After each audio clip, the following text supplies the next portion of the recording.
Well, it looks like I really underestimated Xbox on the state that they're in. For those who not know, Amy Hood, the CFO, Chief Financial Officer of Microsoft, might actually be putting such unreasonable expectations upon Xbox that it is going to kill a lot of the good that could have came out of Xbox. You see, Phil Spencer and Sarah Bond, when they were in charge, they they had more control than they do now. They were actually in a very good position. That I think over time, with these people in charge, I think we would have seen Xbox start heading in a good direction. However, we now have Amy Hood, which in my opinion is just as bad as Jim Ryan when it comes to the amount of damage they can do to the console. So for example, Jim Ryan was the head of PlayStation. And he started putting PlayStation in a position that was going to damage them over time. He went all in on games as a service, and it was canceling a lot of single player games. This is what PlayStation's bread and butter is, and it just backfired massively until they, in my opinion, fired Jim Ryan. He retired, he stepped down, but I think they told him, like, you step down or you're fired. You're putting us in a direction that it's not what we're known for. It's not going to benefit us, and it's far too risky for us. And if you've seen how their games as a services overall have been going, you will see that they were right. So it is a very risky endeavor. And when the new person that came to replace Jim Ryan, he basically canceled 6 of the 12 games as a service right off the bat. He says, "Yeah, this is really bad. We're cutting that," and that's the long-term damages that he did in a very short time, because games take at least 4 to 5 years to make nowadays. The averages have been going up higher and higher, some being 5 to 7 years. So when you look that all this took place in the 2023 and 2024, if they started working on a single player game again in 2024, which is I think around the time that they would have, early 2024, 4 to 5 years is 2028, 2029. That means we're still about, well, since we're almost in 2026, so about 2 to 3 years away before you start seeing it. We'll probably be in the PS6 generation before those games start coming to PlayStation and potentially other platforms like PC. This Amy Hood has set a 30%, I think it was, profit margins for their games and pretty much everything in the Xbox side of things. So that means if your game is not making the 30% profit margins or better, expect layoffs, expect studio closures, so expect a lot less creativity. So basically, I was jokingly saying, well, not jokingly, I did want this, when I had better opinions of Xbox, thinking, oh, they're having a few bad steps here or whatnot, but it can't be that bad. Yeah, it's worse. It's way worse. You're still gonna get good games here and there, because they're gonna go for the safe bets. For example, when I was saying, oh, a safe bet would be to make open world survival games on Diablo, Elder Scrolls, World of Warcraft, StarCraft, Halo, and creating these open world survival games in those genres and other genres that are similar to that. That would be a really good way to be, a safe investment, and a lot of people would play it because open world survivals are popular and those IP are very popular. Now I think they're going to make it at some point, because it is very, think about it. You can make a good open world survival game, put into early access. That's what the other people do. Like a lot of the open world survival type games, they usually go into early access. They can put that into early access and it'll probably sell tens of millions of copies over their life cycle, just basing on the IP and the genre. And now I'm not as confident that they will take the time to actually make it good. Grounded and Grounded 2, a lot of people really like those games. Are we going to, like, is Grounded 3 going to be worse? Some of the games that we thought, oh, yeah, maybe we could see, like them come back. Like, for example, Banjo-Kazooie remaster and remake, it's not a sure thing anymore for those who are big fans of Banjo-Kazooie. Honestly, at that point, making a new Banjo game probably doesn't make sense. Remaster and remake Banjo-Kazooie and just give us a Banjo Maker. Basically, similar to how Super Mario Maker does, because that would have a better chance of getting people behind it than a new game would. Because, fan-made content could bring people coming back for years and would have long-term sales. And that goes the same pretty much for Spyro and Crash as well. So if you're expecting creative endeavors, something for them to take at least some risk, I just don't see it. And for some of those studios that were acquired by Xbox, before Bethesda, that had a lot of creativity, I just don't see it happening. Like, for example, like the people that are saying, oh, Pillars of Eternity 3. Yeah, I don't see that game happening. It's too risky for them. They might not make that 30% return on investment, or not return on investment, the 30% profit margin that they're looking for. Because 30% return, like the way I said it could be interpreted as they lose 70% of what they invested. But yeah, honestly, the way I see it, Amy Hood and Microsoft are going to slowly kill Xbox. They're going to start to lose their soul. They're going to start to lose their talent. And they're going to cripple it. Like, honestly, I'm not sure if the Amy Hood CFO, I'm going to be real. When you made that investment to buy ABK, you should have expected it to take longer.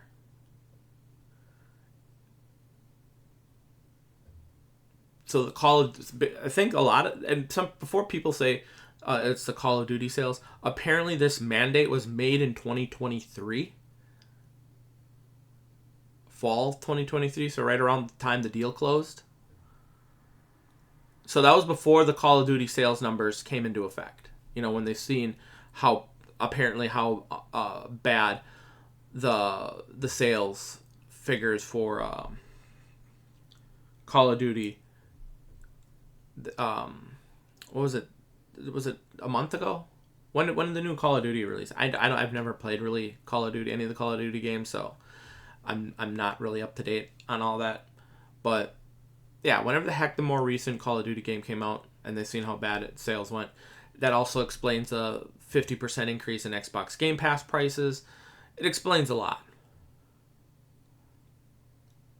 And I am very glad that I have changed my gaming habits right now. Because there's still people that tie themselves to, like, consoles. I've never really been a console fanboy. I just played games on whatever platform I preferred. Right now it's mainly gaming, but I'm thinking about getting a handheld around my birthday. So if that happens, I'm just going to be playing on the games on the platforms I enjoy. So when I seen Xbox starting to go multi-platform and start putting their games on pretty much every possible device, I said, oh, this is a really good thing for gaming. So that means people will be able to put their games out on all the platforms. And if you're a fan of Halo on PlayStation, for example, you will get to play it. And what do we know? We got a Halo remake announcement that actually looks pretty good. And I'm going to be real. I am glad for the PlayStation consumers that they are now able to play Halo on their platform. I'm happy that is coming into existence. Because, people assume it's all about the brand. Well, some people like the PlayStation controllers more. That they prefer that. Me, personally, I prefer the Xbox controllers. But some people prefer the PlayStation controllers, so they get to play it on their platform of choice. People who prefer the Xbox controller can play it on PC or Xbox, and everyone wins. You get to play games on the platforms you prefer. That is one of the good things. That's one of the reasons why I wasn't really into the big backlash against Xbox until I started seeing the Game Pass prices, because that's a like the increase to $20 didn't really worry me that much. I was like, okay, it's getting a little bit on the expensive side, but I'm gonna keep an eye out. And now the $30 price increase, a few weeks ago, that made me start to be more cautious to the direction that Xbox is going, and then finding out what the heck Amy Hoods is doing. Well, I'm sorry, I just have little faith in the future of Xbox. And like I said before, they're still going to have good games come out. They're going to still have, games that come out that people are going to like and play. They're not going to go completely dead, but the amount of original content, like new, like risky endeavors, trying to, take a gamble on something, that is going to die down. And we're just going to have to wait and see how bad it's going to be in the long run. But my optimism for Xbox in the future they're going is at an all-time low. When Xbox Game Pass came out, I'm like, okay, they're going in a direction that could be good for them. Good for them, good for the gaming industry. It might break some of the boundaries that will allow for more pro-consumer things to take place in the video game industry, and I was right. PlayStation started releasing their games on PC. PlayStation apparently has plans to start releasing their games on Xbox as well. So they broke some barriers. And I think this is the main reason why I think PlayStation is looking at this from a different perspective. They're like, why would they do that? No one will, then they could just buy an Xbox. No. PlayStation won the console war. Phil Spencer outright stated that as well. They won the console war, or when it mattered most. Last generation. The Xbox One and the PS4 generation, where you're building up your libraries and your ecosystem, that was the most important generation to have an impact on. If it would have been similar numbers to PlayStation and Xbox back then, I think you would have a lot more competition. But when it comes to the consoles, but because of what that guy did in the beginning of, or actually before even the Xbox One generation happened, it destroyed Xbox's chance to compete on the console side of things. A lot of people are like, well, why? They're not going to be able to do anything with the increased prices of Xbox consoles. Some are rumoring it to be at over $1,000 for the new Xbox next-gen console / PC hybrid. And I'm going to tell you something. Even if they were to have it reasonably priced at a similar price that the PlayStation 6 will be at, no one's going to buy the Xbox because they're already invested in the PlayStation ecosystem. What they're trying to do is get the PC gamers interested in their Xbox PC console. That's the market they're going for. They're not competing with PlayStation anymore. And now, before you say, well, I already have a gaming PC, I'm not going to go out and buy this new console. But potentially new buyers, like I was joking when I said, or actually I wasn't joking. I was semi-joking, would probably be more accurate.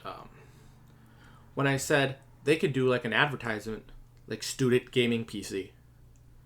Convince people's parents, like youngers, like if you're a teenager, preteen, saying, hey, there's this new Xbox gaming PC. It's a student PC, so I can do my work on it, and when I'm not doing my homework on it, I can play some games on it.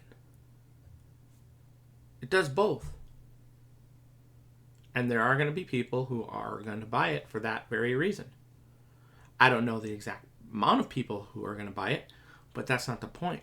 Once they start doing that and upping the average baseline, excuse me, they can start to blur the lines between PC and Xbox sales when it comes to their hardware side of things. Just like PlayStation blurred the lines between the Portal and the PS5, where the Portal wasn't doing that good, so they just counted the PlayStation Portal sales as PS5 sales, even though you need a PS5 in order to play the PlayStation Portal. So they blurred the lines there. You know, it's an accessory. Everyone knows that PlayStation Portal is an accessory, not a console. Well, now, anyone who has a gaming PC that potentially downloads the app, which is what I'm assuming they're going to do for this thing, or anyone who has a gaming PC could probably download the Xbox app that'll act like, the console hybrid thing. And they can say, oh, we have 100 million people who who have our Xbox PC hybrid or hardware or something like that, or devices that are able to access our app. They could probably come up with better wording than I did and on the spot, but that is something that they can do now. I'm more confident in that blurring the lines thing based on the direction that Amy Hood has them going. So, yeah. Xbox, in my opinion now, is in a stagnant to downward trend. PlayStation, right now, is more of in a neutral trend. Will probably start picking up again around the PS6 when the first-party single-player games, start to pick up again now that they're able to work on those single-player games and not games as a service. Excuse me. So overall, I don't know. I'm not sure about the direction of Nintendo. When it comes to Pokemon, in my opinion, the trend is going to be downwards. It's going to get worse. Nintendo games themselves, you can't really go on Mario Kart World because of the fact that they always take risks, try new things. Sometimes they work out, and sometimes you get a Mario Kart World or a Mario Sunshine where it's not as beloved as the others, but there are people who are a fan of it. And then other times you're going to get like a Mario Odyssey out of it. So I still think Nintendo's, when it comes to making games, they're going to be on an upward trend. Or actually, no, they're probably going to just be in a similar trend. They're already at the top when it comes to interesting games on average. So, yeah, I'm going to say they're just going to stay where they are, which is, pretty high up. But, yeah, that just looks like Xbox. I'm just thinking how, what? Someone said Double Fine. They're probably going to have to watch out. They might get shut down. But I wonder how many other, I'm going to say Obsidian Studios might have to watch out. Besides the people working on the Grounded and Rare, since they're working on Sea of Thieves, and from what I understand, that's been just knocking it out of the park. So they're probably good. But yeah, when it comes to Obsidian Studios, they might have some layoffs in other departments depending on how that ends up working out.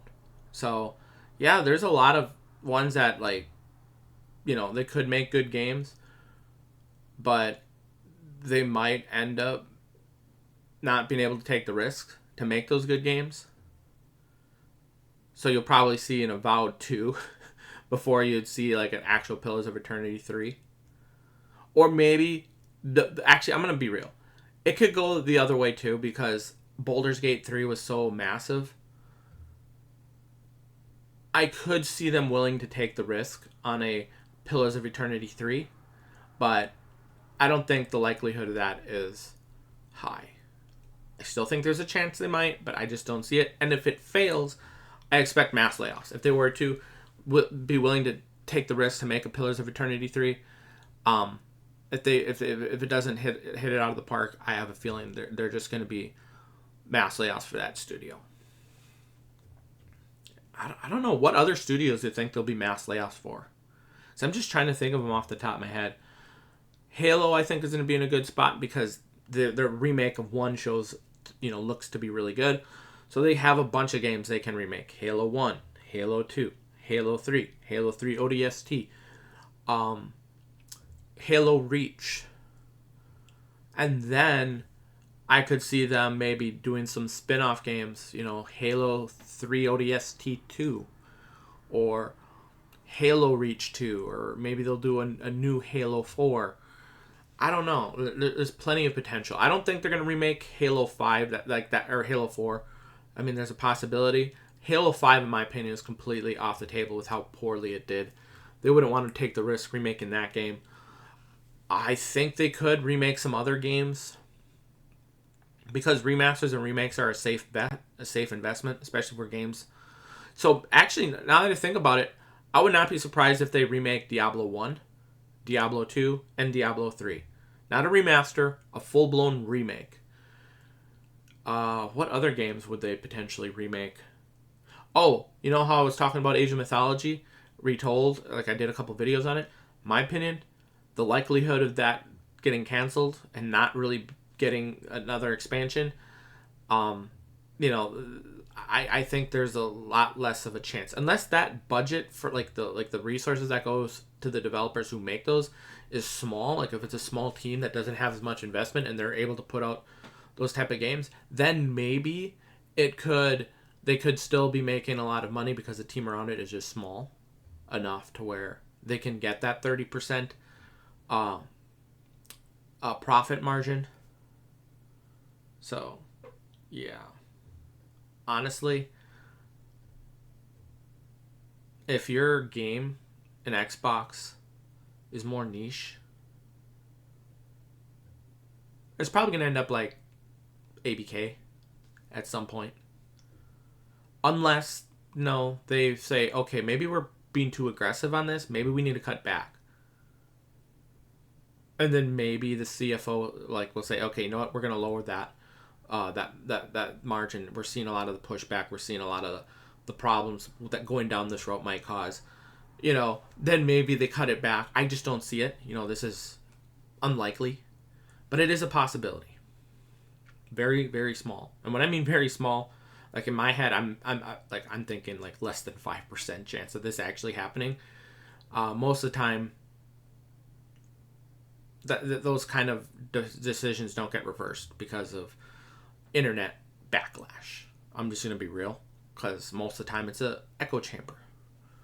That's why I was honestly shocked when I seen at least in the UK, that the Pokemon Legends ZA sales numbers, I think on the physicals, was down 40%.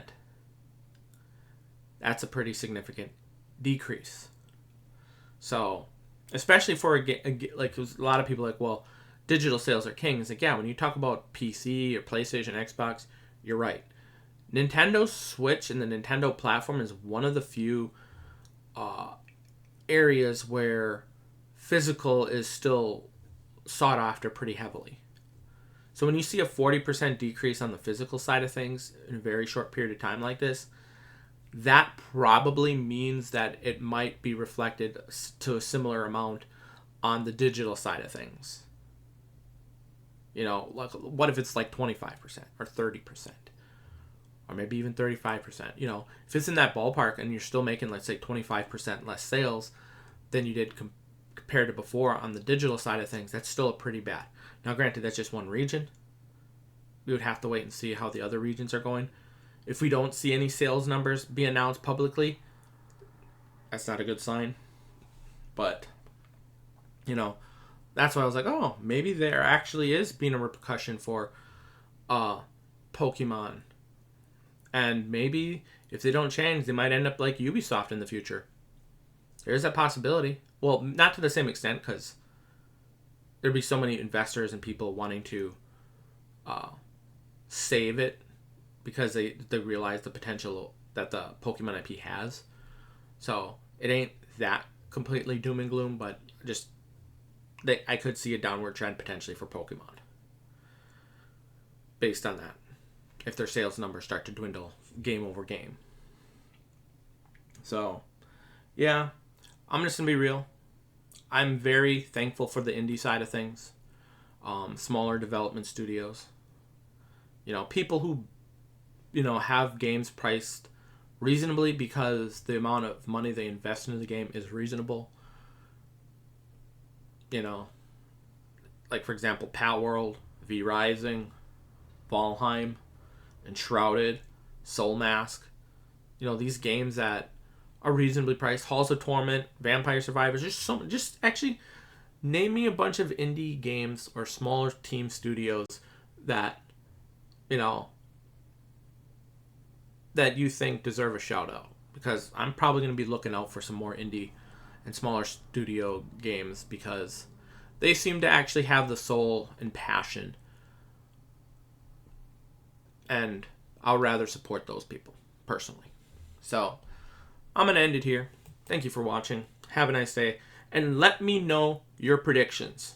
Do you think Amy Hood is going to... Like, how badly do you think Amy Hood and Microsoft are going to damage Xbox? You know, want to see your predictions.